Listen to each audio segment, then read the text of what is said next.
নিলামের প্রথম ধাপে অবিক্রিত থেকে গেলেন দেশের ক্রিকেটের দুই সুপারস্টার মুশফিকুর রহিম আর মাহমুদুল্লাহ রিয়াদ।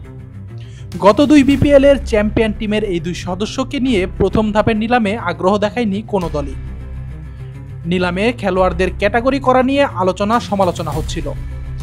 সেই সমালোচনা যে যৌক্তিক ছিল সেটাই হয়তো প্রমাণ হলো ৩৫ লাখ টাকা বেস প্রাইজে মুশফিক রিয়াদের অবিকৃত থাকাটা। আন্তর্জাতিক টি-20 থেকে অবসর নিলেও বিপিএলে এই দুই খেলোয়াড়ের চাহিদা পুরোপুরি ফুরিয়ে যাবার কথা নয়। গত দুই আসরের চ্যাম্পিয়ন ফরচুন বরিশালের অন্যতম গুরুত্বপূর্ণ খেলোয়াড় ছিলেন এই দুই ক্রিকেটার। কিন্তু এক যুগ পর বিপিএল এর নিলাম ফেরায় পাল্টে গেছে সব হিসাব নিকাশ। নিলামের জন্য খেলোয়াড়দের ক্যাটাগরি অনুযায়ী তালিকা দেবার সাথে সাথেই এ নিয়ে সামাজিক যোগাযোগ মাধ্যমে সমালোচনা শুরু হয়। মুশফিক রিয়াদ ছিলেন বি ক্যাটাগরিতে।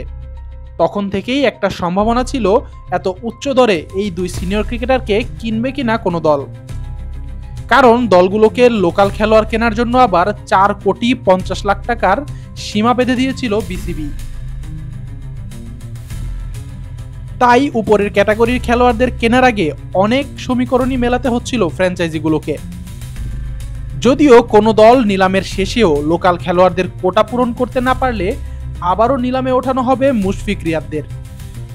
কিন্তু প্রথম ধাপের নিলামে তাদের এই অবিকৃত থাকাটা বোধহয় নির্বাচকদের ক্যাটাগরি করার দুর্বলতাকে চোখে আঙুল দিয়ে দেখিয়ে দিল। আশিকুর রহমান শান্ত, ডি স্পোর্টস।